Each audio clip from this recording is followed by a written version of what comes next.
সরকারি চাকরিতে প্রবেশের বয়সসীমা ৩৫ বছর এবং অবসরের বয়সসীমা ৬৫ বছর উন্নীতকরণ নিয়ে দারুণ সুখবর দিল মন্ত্রিপরিষদ বিভাগ সাধারণ অধিশাখা। এই সংক্রান্ত একটি পত্র জারি করেছে মন্ত্রিপরিষদ বিভাগ।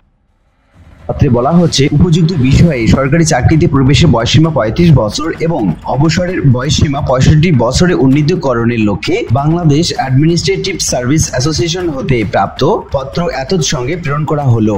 এই পত্রটি জারি করেছেন মোহাম্মদ সাজ্জাদুল হাসান, যুগ্ম সচিব, এবং মূল প্রাপক হিসেবে বলা হচ্ছে সিনিয়র সচিব, জনপ্রশাসন মন্ত্রণালয়, এবং অনুলিপি পাঠানো হয়েছে জনাব মোহাম্মদ মাহবুবুর রহমান, মহাসচিব, বাংলাদেশ অ্যাডমিনিস্ট্রেটিভ সার্ভিস অ্যাসোসিয়েশন, মন্ত্রিপরিষদ সচিব, একান্ত সচিব, যুগ্ম সচিব, মন্ত্রিপরিষদ বিভাগকে। যেহেতু মন্ত্রিপরিষদ বিভাগ থেকে সরকারি চাকরিতে প্রবেশের বয়সসীমা ৩৫ বছর এবং অবসরের বয়সসীমা ৬৫ বছর উন্নীতকরণের জন্য পত্র প্রেরণ করা হয়েছে সিনিয়র সচিব, জনপ্রশাসন মন্ত্রণালয় বরাবর, সেই ক্ষেত্রে চাকরিতে প্রবেশের বয়সসীমা ৩৫ বছর এবং অবসরের বয়সসীমা ৬৫ বছর ব্যাপারে একটা ইতিবাচক ফলাফল আসবে বলে ধারণা করছেন সংশ্লিষ্টরা।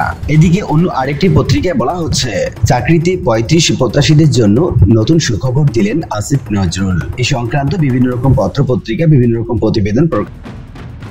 সরকারি চাকরিতে আবেদনের বয়সসীমা বৃদ্ধি নিয়ে আইন উপদেষ্টা ডক্টর আসিফ নজরুল ইসলাম চাকরি প্রত্যাশীদের ধৈর্য ধরার আহ্বান জানিয়ে বলেছেন, এর একটি সমাধান অবশ্যই হতে যাচ্ছে।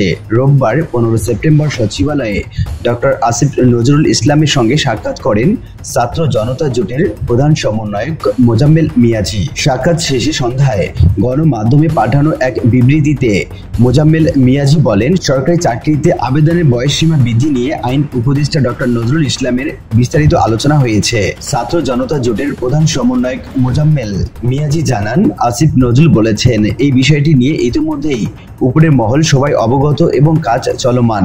জনপ্রশাসন মন্ত্রণালয় সংস্কার প্রধান হিসাবে ডক্টর মুঈদ চৌধুরীকে নিয়োগ দেওয়া হয়েছে। এর আলোকে একটি বৈষম্য বিরোধী সংস্কার কমিশন গঠন হতে যাচ্ছে শিগগিরই। এই কমিশনে সর্বপ্রথম চাকরিতে আবেদনের বয়সসীমা বৃদ্ধি নিয়ে আলোচনা এবং সিদ্ধান্ত হবে বলেও জানান।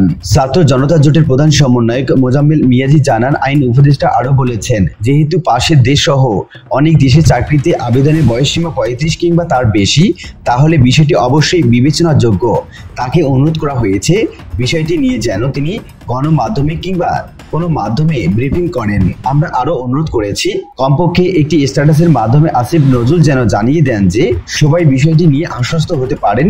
তিনি কথা দিয়েছেন খুব শিগগিরই এই নিয়ে ব্রিফিং করবেন এবং এমনটাই আশাবাদ ব্যক্ত করেছেন মোহাম্মদ মিয়াজি। চাকরি প্রত্যাশীদের উদ্দেশ্য করে আসিফ নজরুল আরো বলেন, তোমরা অনেকদিন আন্দোলন করছো সময় বাড়ানো নিয়ে, এখন এত ধৈর্য হারা হলে চলবে না, ধৈর্য ধরতে হবে, এর একটি সমাধান অবশ্যই হবে। উল্লিখিত আলোচনা থেকে আমরা এটুকু বলতে পারি যে আইন উপদেষ্টা ডক্টর আসিফ নজরুল যেহেতু বলেছেন যে ৩৫ প্রত্যাশীদের জন্য একটি সুসংবাদ তিনি দিবেন এবং তাদের দাবিগুলো যৌক্তিক এবং সেই বিষয়টি বিবেচনা করে যে কোনো সময় চাকরি প্রত্যাশীদের জন্য অর্থাৎ ৩৫ প্রত্যাশীদের জন্য একটি দারুণ সুখবর আসতে পারে যে কোনো সময়।